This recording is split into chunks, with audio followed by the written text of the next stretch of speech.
Today's guest knows exactly what it means to rise through the ranks because he did it the hard way. It's Mr. Noel Massie. And Noel Massie began his career at UPS as a college student loading trucks at night. And over 4 decades later, he retired as vice president of U.S. delivery operations, where he led over 140,000 employees and mentored thousands of frontline supervisors. And now it's Mr. Noel Massie giving back. He has a book called Congrats, You've Been Promoted, which is the must-have guidebook for new leaders who want to succeed but weren't given the roadmap. And in today's conversation, Noel will be sharing the real reasons people quit their jobs, the biggest mistakes new managers make, and some powerful leadership frameworks like the 4x5 method and the best principle that can transform a chaotic team into a high-performing culture. So if you've ever been promoted and you felt unprepared, or maybe if you're investing in your team's leadership development, this is the most important podcast episode you may ever listen to. So Mr. Noel Massie, glad to see you, glad to be speaking with you. Yeah, hey, Robert, thanks for that introduction. I look forward to the conversation we're going to have. So do I, because this book you have, it's the mentor on your bookshelf. It's what we need to know. And so what's the problem today? What's facing new leaders and how do you help? You know, I conceptualized this book while I was still in my career at UPS. And the phenomena we were seeing was like a lot of my peers in other organizations. I happen to have quite a few relationships with other presidents, general managers, and other large corporations. And everyone was seeing the same thing. Talent walking out the door, right? Baby boomers, Gen X retiring, people at high senior leadership positions. And, it's like when I left the organization, it created 9 promotions. So there were 9, someone had to replace me, someone had to replace that person. And when that was all done, there were 9 promotions. But the challenge, when you have that kind of velocity occurring in your organization, that kind of dynamic, and it happens in all organizations, then on the front line of the organization, which is where things really happen, is where culture is really built or executed, which is where culture, I'll say it again, is where it's executed. You have a lot of derailment. Usually in the first couple of years, when a person is promoted, they'll know whether or not that was a good choice for them. But I would say that when they are identified with potential, that it was a good choice. What the gap is, are they being developed, and does that matter enough to the organization that actually promoted them?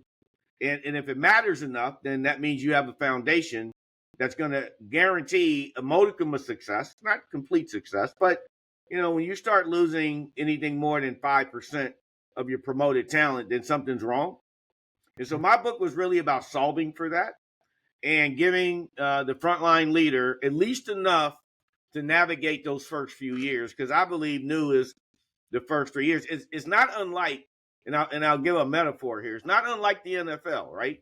Not too many quarterbacks come in and do what a few of those rookies did, like Jaden Daniels with the Redskins, and go to the playoffs. Okay, usually it's a 3 to 5 year journey for them, and it's really no different for newly promoted leaders. It just isn't.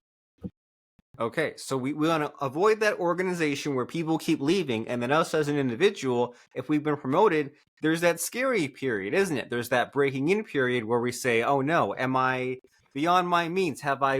In the Peter principle, right? Have I been promoted to the level of my incompetence? Now what do I do? And so what should we be doing? If we find ourselves, if they say, congrats, you've been promoted, and now so much has changed, what does a person do in order to make sure that they succeed and that others work well around them and that we don't have that culture that's falling apart? What's the first step someone should do?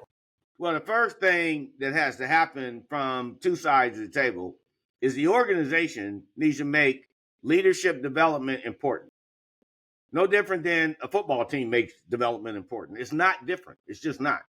And, in the 40 plus years that I was in a leadership position, those that invested heavily in the frontline leader with intentional leadership development did better than those who did not. That's not a complicated piece of math, right? If you have a sink or swim narrative going on in your company, then you're going to have a sink or swim outcome. That's how it works. But intentional leadership is about intending to do something, right? It's intending to do something. And the newly promoted leader generally isn't going to know what that is. They have to have someone guide them, a mentor. And it should be the organization through the managers and the mid managers putting in place a strong culture, not a moment, not a strategy, but a strong culture of development. It just is always what we do. It's not momentary. It's part of who we are as an organization. I happen to work in an organization that was an intentionally development focused organization. There is just no question about that. I would not have ascended to the heights that I did without it. I had people that were investing in me because it was part of the culture of leadership, right? It was intentional. It wasn't arbitrary. It wasn't situational because something bad happened. It was just the way things were. So, having said that, I have a lot of experience in this matter. And so the book, The Terms and Conditions of Value-Based Leadership, is a foundation of the book. Congrats, you've been promoted. So in the book, I talk about the terms and conditions of value-based leadership, because that's really the fulcrum that of everything else that's going to follow. Is culture in an organization, Robert, is built at the top, is executed at the bottom. Okay. No CEO is out building airplanes or serving clients or answering telephones, and no management committee is doing that stuff. But they're the ones talking about how great that stuff needs to be all the time to investors and partners in the business, but they're not doing that. Okay, what their role is to ensure that what they're talking about, the culture they want, is actually occurring on the front line of the organization where the flesh and bone of the company resides. That's really the responsibility of leaders. And that's something that I obviously learned over many, many years. And I'm transmitting what I've learned over many, many years in the book. That's what's in the book. It's not complicated. There's nothing real, at the end of the day, if you read the book, you're going to find that most of it's just common sense kind of stuff. That's not the problem. The problem is that, and we've seen it many times, how do you execute on common sense kind of stuff? That's where it gets complicated for leaders. And that's what the book is there to solve for. It's making it simple. The book is not for CEOs. It's not for the next Steve Jobs. It's not for the next Mark Zuckerberg, because there's so much content out there today that aims at that space. It aims at, let me make you a high performing organization. Let me put all these maps up and strategy and blah, blah, blah. That stuff's not unimportant. Don't get me wrong, but it doesn't make the wheel turn. What makes the wheel turn are the people on the ground. That's what makes the wheel turn. And that's where the focus of the book is. And whether it's a donut shop or a Fortune 50 company like UPS, the things in it are very essential to helping leaders understand how to be leaders. Because leadership is one thing and one thing alone. And it is the ability to influence the behavior of a group or an individual without coercion. That's what leadership is, towards a common objective. Without coercion is important. How do you influence people to do things without coercion that reflects the organization's objectives? How do you do that? And the book is about that. And how do you do that? I mean, I know we don't have like a book-length conversation to have, but sometimes when people talk about some of these terms, right, leadership and culture, sometimes it's just lip service, right? And you hope that if you have a good leadership in place, there's learning happening, there's communication, there's checking in. So what's missing from some of these dysfunctional organizations? What does your book teach that says, hey, we've got the abstract, which is great, but we want to translate it to those front lines and them implementing? Like, what's the missing piece? What can someone learn from you? Well, that's a big question. I think I have to answer that a couple of ways. But what the missing link is understanding with intention that when you accepted the role to be the leader, and this is the frontline leader as well as every leader above the frontline leader, you accepted responsibility. Okay, you accept this is not, leadership. There are no casual moments in leadership. There just aren't. You don't see professional leaders that we watch in the media, sports. I love using sports, but you don't see a Bill Belichick treating his role as casual. It's not. You don't see Pat Riley saying, oh, this is just casual. We'll be okay. I got the best players. So I don't really need to get focused and intense around the culture of our organization. You don't see, Mike Tomlin of the Pittsburgh Steelers saying, oh, this is kind of casual. We can just casually think that we need to teach our players how to play defense. No, it doesn't work like that. And I use sports as a metaphor because it's real. It's like that in organizations. That if you want your people to have integrity, and that's a value, because values drive behavior. This is the most important part of this.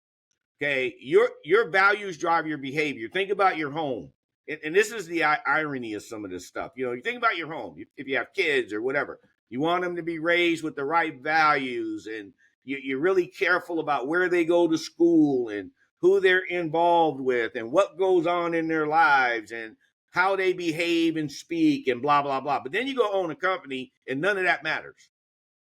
And I would say that, yeah, it does matter. It happens in the same way.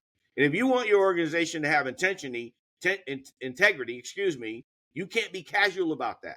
You have to say, listen, team, our company stands for integrity in all we do.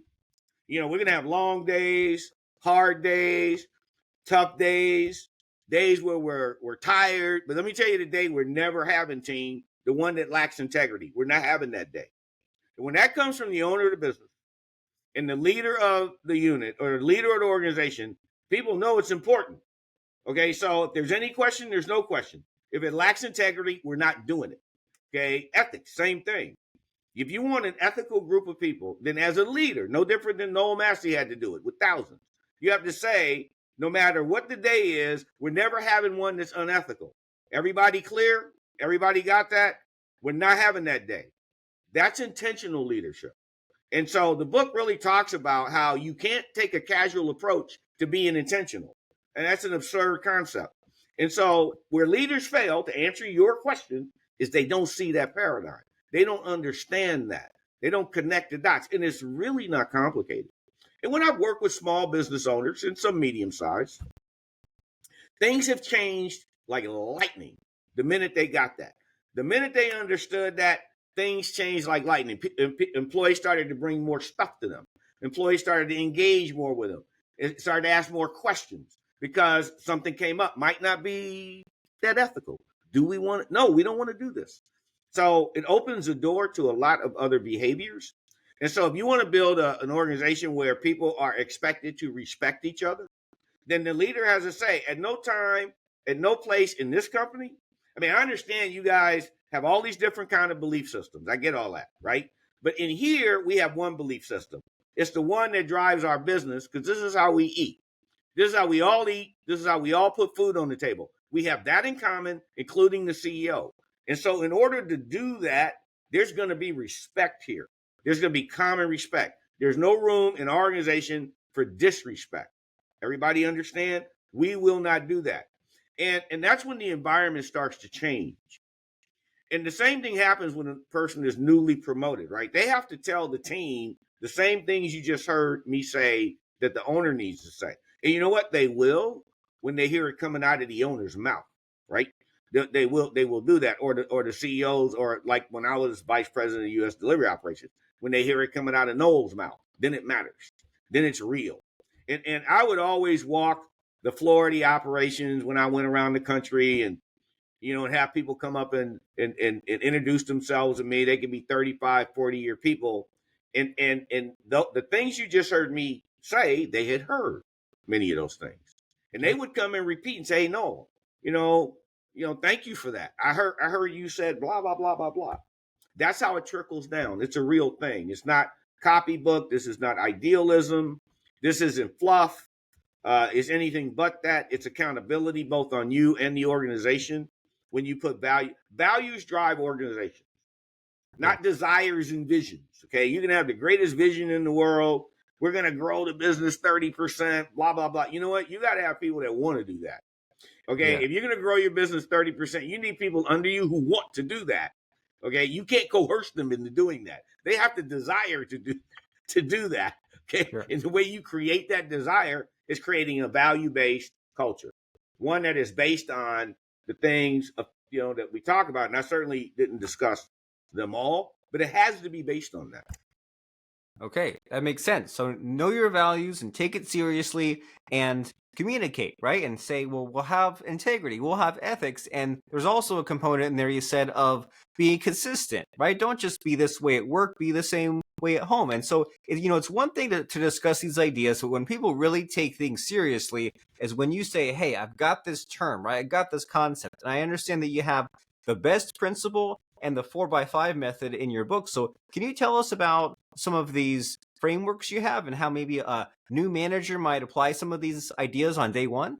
Yeah, sure, I'd be happy to. So the book is broken into two parts. The things I just spoke for the last few minutes are in part one, the value based narrative, the foundation of leadership.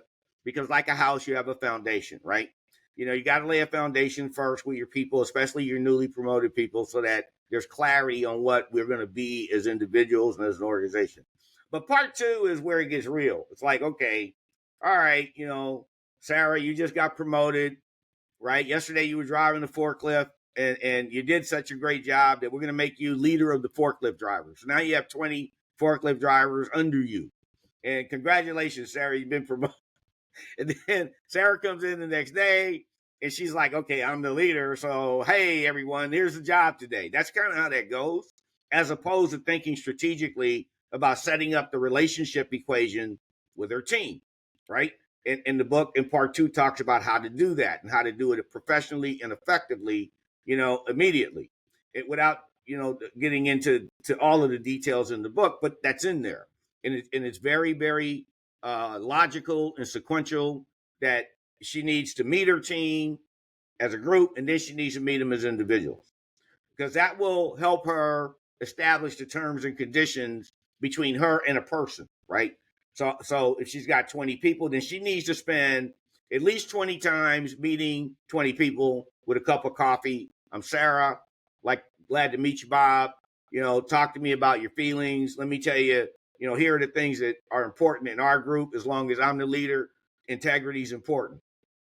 Dignity is important. Everyone respecting each other is important. You will only see me correct people when I see a lack of that stuff. That's what's going to happen. And then in part two of the book, the best principle is a really important concept in part two of the book. And the best principle is, think of it like the frame of a picture.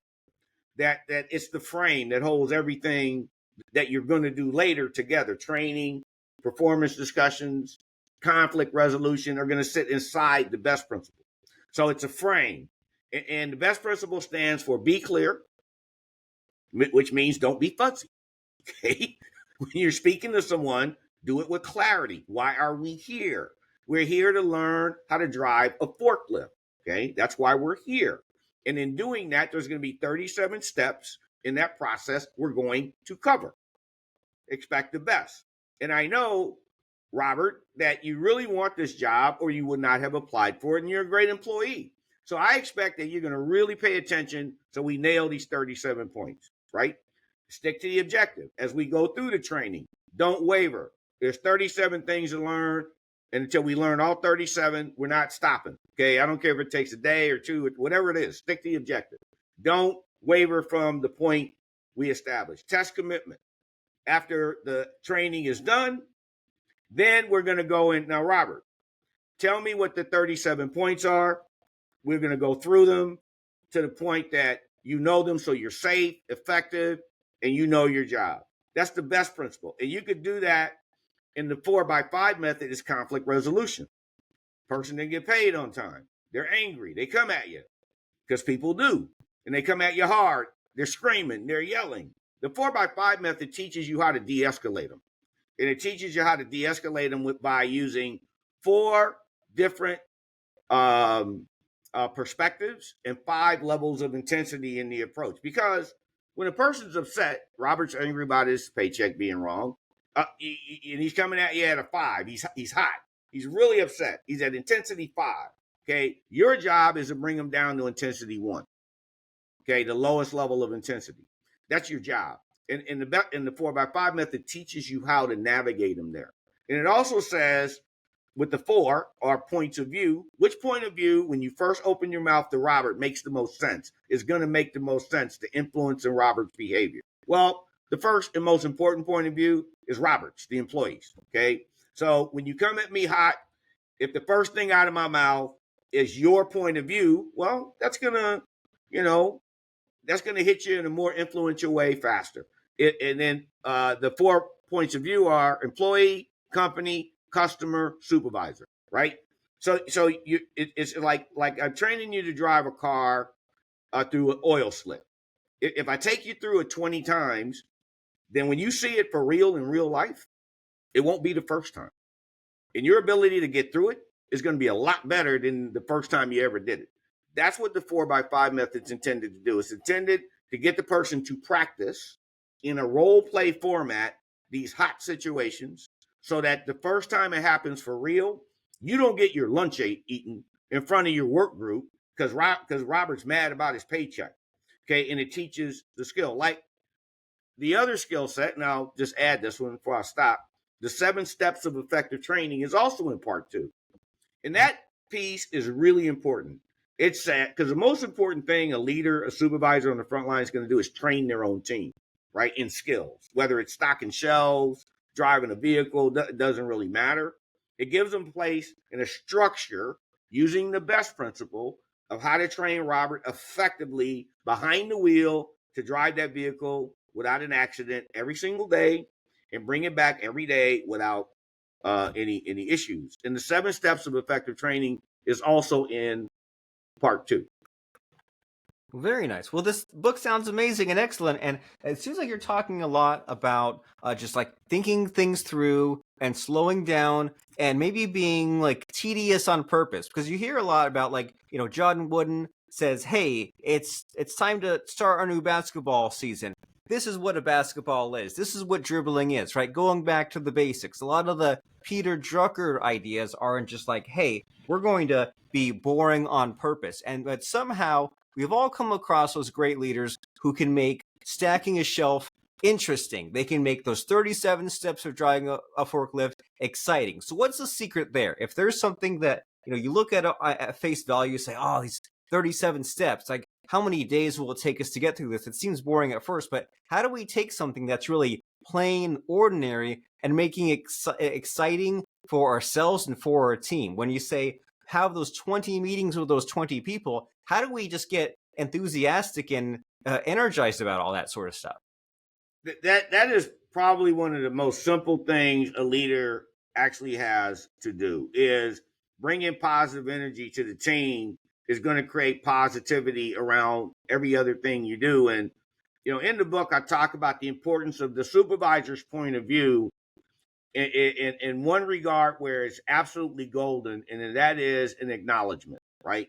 Recognition. Hey, Robert, congratulations. Heard you had a new addition to your family. So every single day, a leader that's leading intentionally is going to understand something.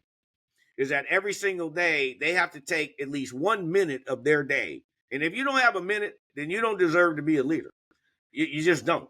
They take 1 minute, 2 minutes of their day when the team is assembled as a group in the morning, which is typical, and say, hey, I want to recognize Sarah. She had a customer call in. It was a really dire situation. She did a great job. I want to thank her in front of you as a group. Thanks, Sarah. Hey, let's give her a shout out. Robert had new addition to the family. Let's congratulate Robert on the new addition to the family. You can't not invest in people and expect them to give you a return. Right. That doesn't even make sense.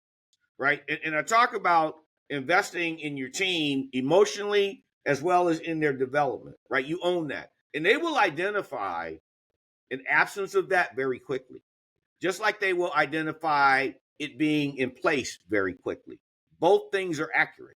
So when the leader is intentional, and I keep using the word intentional, you think about when you woke up in the morning and I say, hey, Robert, okay, what was the most important thing today on your schedule that you woke up and decided to do? And I don't want you to answer that, but generally for leaders, it's not making Noel a better employee today.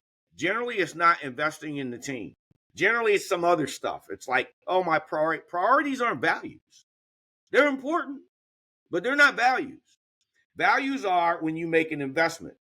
And I say this to business owners, Why should your employees give you that kind of return? Explain that to me. And they would say, well, we have this kind of defect rate and this kind of problem, and we got this kind of, sales are lagging. And I'd say, okay, so explain to me why they should be better.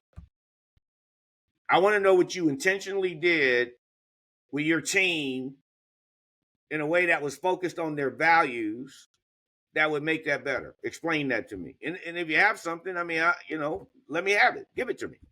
Almost never they have an answer to that, because they wake up in the morning thinking about the profits and the sales and not the behaviors that drive that stuff, right? And then I'll land the plane and say, well, you know what? You can't hope to get more than you give. You just can't. People do. But I say, try to go into a bank and ask for a withdrawal when you never made a deposit. I said, now think of that bank as a human being. Okay, why should I give you a withdrawal of my emotion, effort, and skill when you made 0 deposits into me? Why does it? And my paycheck is part of what you have to do. It's like paying the rent. Okay, you don't get to have people as volunteers. All right, it's like paying the rent, right? So that don't count.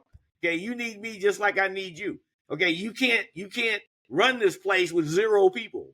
All right, so the paycheck's not going to, some point that's just not going to be what satisfies the day. That's going to work when I fill out the application. But the terms and conditions that people have exist. And if I say, hey, Robert, do me a favor. I want you to write down 5 basic terms and conditions you need to have satisfied to perform at your highest level of motivation. Tell me what those are. And you'll write them down. And then if I go ask your boss, write down the 5 things Robert needs to give you the run through a wall for you. I want to know what those are. What are the 5 things? Where if Robert will say, I'll run through a wall for the organization and the boss if they give me these 5 things, right? And they're going to be value-based. They're not going to be, one of them might be money, it might be. But I tell you right now, after that, it's going to be respect, listening to me, dignity, valuing me as a person is going to be huge, right? It's not going to be things that are the money. That's a guarantee. You got to get that. That starts the relationship. Doesn't sustain it. And so that's those are really important aspects of what you just asked as a question. Yeah, and we need to be asking these hard questions, right? We need to be paying this attention, because if we don't, then that's how you end up with these organizations that are in trouble. And you have to imagine it doesn't happen overnight, but it does happen when people aren't treated well, aren't valued, aren't paid attention to. And we need to have this conversation, because it is mind-boggling how many organizations will promote someone up, but then once they require some leadership, they won't give them the leadership training that they need. And you must have seen some amazing things at UPS, because what little I know as a layperson, they're no slouch. And I know that for you to be in there as long as you did, you must be no slouch. So as far as just what you've seen, as far as the stories in the trenches, what you've seen go good or bad with leadership, do you have a fun story to share with us as far as your journeys, your adventures? Well, that's a big question. Of course, I have a million, but generally, in the book, I talk about when I was a young supervisor. I was a college student, and I didn't add this. I was an electrical engineering student when I started my career at UPS, but I had spent a year at IBM as an intern, as a lab tech, because I was an electrical engineering student. It was in the late 70s. There was no Silicon Valley really yet. It was kind of Transistor Valley still, and then the behemoth it is today, it became that later. But in any event, I was working at UPS as a part-time supervisor. I was about to graduate, and as a matter of fact, I accepted a position from Hewlett Packard. And I told my manager that, hey, it's been great here for 3 years, blah, blah, blah, but, I'm going to go now in the direction I went to school for. And he was like, oh, time out. We had you earmarked for more responsibility, and we're going to promote you into a bigger leadership position, because I was a part-time supervisor. And so I got promoted. And the fact of the matter is that I made a cascade of mistakes early in my career, my early 20s. I made a bucket load of them, right? Because it was sink or swim. Later on in my career, obviously I gained techniques and leadership training that would have mitigated a bunch of that. But the school of hard knocks, has some value. And I tell a story in the book about when I first became a supervisor, a part-time supervisor. I made a critical error with the first team I ever had, and it was inadvertent. It wasn't intentional, but at the end of the day, in their minds, it still happened. And that was when I got promoted. And I showed up in the workplace at the meeting where the group was, and I was standing there waiting to be introduced to them as their new supervisor. And they were talking like, "Who's our new boss? I wonder who it's going to be, blah, blah, blah." Right. And I just stood there waiting for my boss to come introduce me to my new team. So I didn't introduce myself to them on my own. I just stood there and I waited. But I was listening to them talk about the new boss. We're going to show him and all this kind of stuff. And then when my supervisor introduced me to him, he said, "Here's your new boss." And their eyes got big as 50 cent pieces. And they were like, "Are you kidding me? We were just talking about." He said that. So one of the more influential people came over to me and he says, "Oh, you like to be sneaky." Right. And it took me months to overcome that. And that was, a small thing. It took me months to overcome that with the group where they would begin to trust me as a person. Right. Because and that goes to, what I say about there's no casual moments in leadership. But I will say this, because I have tons of stories, not about me, but about other people, but situations. And I actually have a bunch of those in the book, actually real life occurrences to amplify why something's important. But I will say this, I saw a lot of people lose their careers, of course. I never saw it happen because they couldn't put a widget in a hole fast enough or some performance type of thing, right? It was always a value-based problem. It was always an integrity, ethics. Something was just wrong with what the person had done, and they lost their career immediately over it, whether it was an hourly employee or a management employee, right? And that's just the thing that really pushes the needle the most is the value-based part of the conversation. And so I really tried to put that in the book the most because that's really where derailment happens 99% of the time. It just doesn't happen because, you hired a person to install cable lines and you taught them how to do it, blah, blah, blah. And, they were just too slow at doing it. I mean, it happens, but it's not the main reason, not even close to why you end up having to let that person go. It's generally going to be because somewhere in their mind, somebody was doing shortcuts. Somebody sent a message that X was more important than Y, and we're going to compromise ourselves. And then they lost their job, candidly. And it doesn't produce better outcomes. It doesn't produce more efficiency. It just produces turnover, right? And so, those are, not that I, didn't hear your request for stories, but those are the things that I saw. Yeah, and those stories are helpful, and it seems like just when there's these foundational issues, then if it's broken and that deep of a level, then it's really hopeless, right? So we need to really get to those core issues. We need to hear the messages that you have to say. And so now I'm really curious about your growth as a person, either past or present. So is there anything in particular you feel where maybe you're developing, or where you like come such a long way as far as your own values and your own personal growth? Yeah, I don't know why I got as fortunate as I did in my life with the people that were mentors for me. But I'd be really, candid that I am the byproduct of other people. Okay. I wasn't the smartest person on the block. I wasn't the best leader on the block. I was invested in very heavily by others that I respect a lot that were pretty darn good. And the only thing I lent to the process was paying attention to them in a serious way and listening to them. And it really goes back to my beginning with my grandfather, who was a barber. And I used to sweep hair in his barber shop when I was 7, 8 years old. And I saw a lot in that barber shop, right? Good and bad. But my grandfather was born in the year 1900. Think about that. He saw a lot of things, right? And so he was born in the year 1900. He went when World War I happened, he was 19, 18. Okay, he went through the Great Depression, 1925. He saw World War II in the 40s. Okay. He saw the assassination of a president, JFK. He saw the assassination of Bobby Kennedy, Martin Luther King. He saw all these things. And for him to have the perspective he had about life was amazing to me. Because the one thing that he always would reinforce is that people just aren't that different, son. He'd say that to me.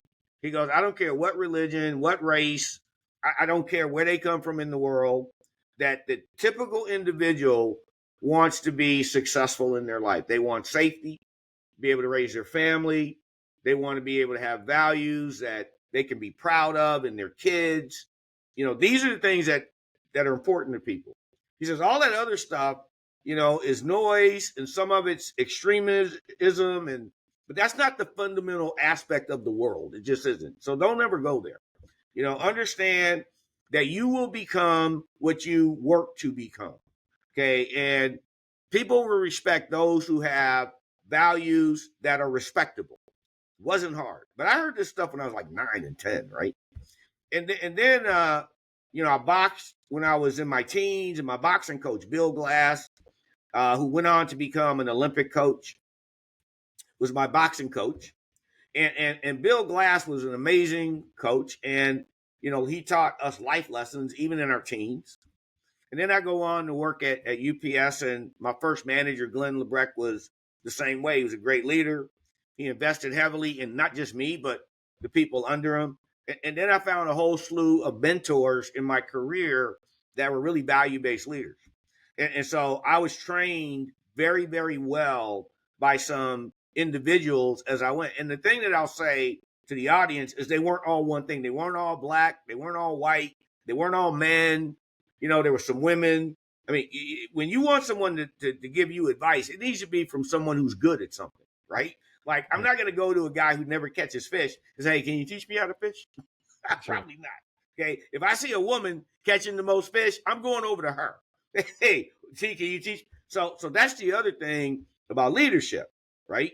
Okay. It's very, very much democratic. Whoever's the best at it is going to do the best. And that's just the way the world works. And my grandfather was central to my thinking around that because he was right. He was a very ethical man, and he was very much a person of integrity. And I never saw him get upset once. I never did. I never saw him in the whole time until his passing get upset. But he was very, very much in control of what happened in that barbershop in a respectable way. So those were the patterns that I had to witness that helped fuel my development in my career. But it was all about having people that made an investment in me, right? I read a lot, of course. But the point is I had success doing the things they were saying to me. I mean, if I was sitting here today and I was really unsuccessful, okay, I wouldn't expect anyone to buy a book I wrote. I mean, are you kidding me? Okay, but I had a lot of success. I was chairman of the board of the Los Angeles Chamber of Commerce, right? They voted me into that. I was chairman of the board of Los Angeles Urban League. Okay, they selected me for that. I was on the Chicago Workforce Board, and I was chairman of the One Stop Committee. They selected me for that. And every time I got selected, it wasn't about me or my ego. It was because others had invested in my skills. I had the skills because I was trained to have them. And people just identified that.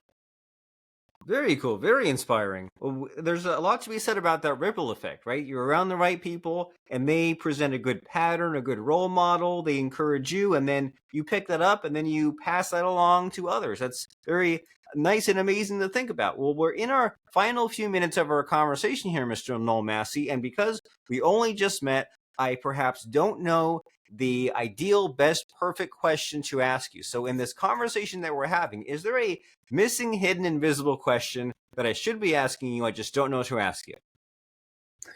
Yes, I think the question that I would say you should ask me is, what's the most important aspect of someone who accepts a role to be a leader? What is that? It's to understand that you made the decision to become one. That your behavior is the one thing you get to control every single day. And matter of fact, it's the only thing you get to control every single day. You don't get to control the weather. You don't get to control other people and how they kind of see things, but you get to control you. And although it's not rocket science, leadership, it is a science. And if you're not making an investment consciously and tangibly, why should you be good at it? Ask yourself, look in the mirror and go, why should I be great at leadership? And you can't say, well, I read one book.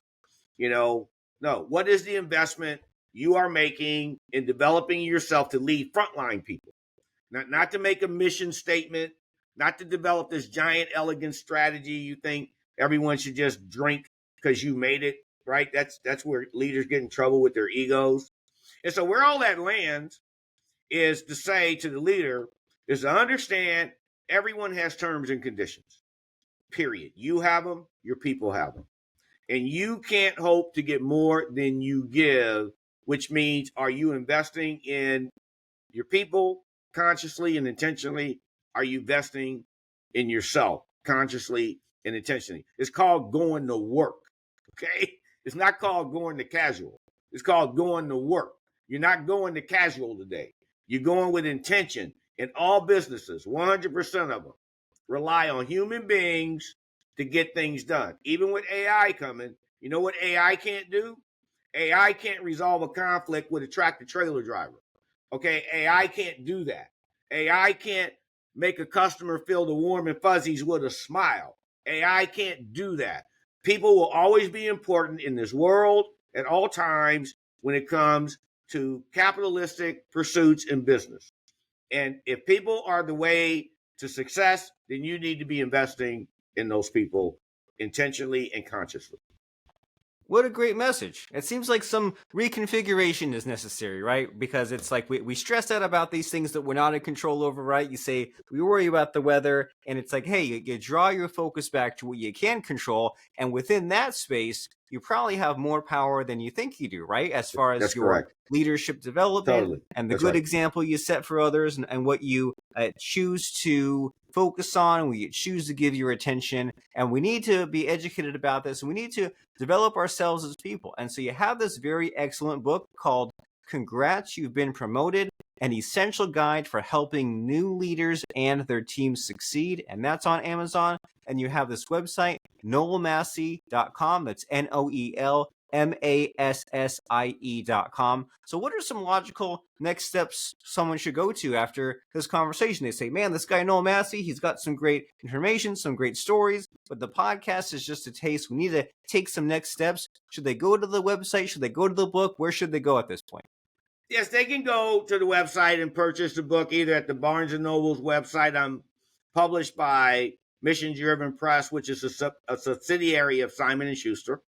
Okay, and or Amazon, which most people generally prefer. But on my website, they will find a masterclass series. It's 9 episodes that they can purchase, and the things you've heard me say for the last 45 minutes are on those. Right? There's a masterclass on integrity, ethics, trust, fairness, daily messaging to your team, the 4x5 method, 7 steps of effective training. And those really serve as reminders and training sessions that you can't just watch them once. You got to watch them, as time goes. And it's also in ebook format. If people choose to download it as an ebook, it's there as an ebook. But that's where they can go. And my assistant, and I want to put a shout out for her. She's outstanding. Her name is Kayla Bozeman. That's KAYLAHBOZMAN at gmail.com. Will respond to anything someone has as a question or putting them in touch with me about a seminar or any of those other kind of things. They can email her and she'll handle it. Very nice. Well, you practice what you preach, right? You mentioned a few times how important it is to give a shout out, to call out the members of your team if they did something well, if they have an addition to the family. And there you go, mentioning Miss Kayla, the assistant. And so you say that website is noelmassie.com, where you can check out that masterclass and get a deeper dive in some of these amazing ideas we've been discussing today, right? The 4x5 method, the best principle, integrity, leadership. Maybe we've heard these terms, but haven't actually applied them properly. Well, today that changes because Mr. Noel Massie, with his 40 plus years of experience with the supply chain and with leadership, he can help you out, especially if you find yourself in this situation where congrats, you've been promoted, and now what? And maybe you're a little bit behind as far as those leadership skills, and you can get them changed with that Congrats, You've Been Promoted book, which is an essential guide for equipping new managers with the tools and strategies to lead their teams successfully. NoelMassie.com is the place to go next. And before I let you go here, Mr. Noel Massie, it's time for the scary part of the podcast where I try to stump you. I try to put you on the spot by asking about a fun quote or lesson that has served you in life or in business. So what comes to mind as far as a quote or lesson? Actually, I wish I had something extra to lay on you, but the most profound life lesson I learned, I mentioned it when I was speaking, is that you can't hope to get more than you give. And I used it with my sons as they were growing up. Today, my oldest is 32. He's a doctor. He's a surgeon. And my youngest son, who's 30, is a production studio owner in his spare time because he owns a studio. But he's also a therapist for kids with autism. And in all cases, what they wanted to be, they understood they needed to invest heavily in being, right? That at the end of the day, I wanted them to love what they were, right? Don't work for the money. Work for what you love being, because money will come.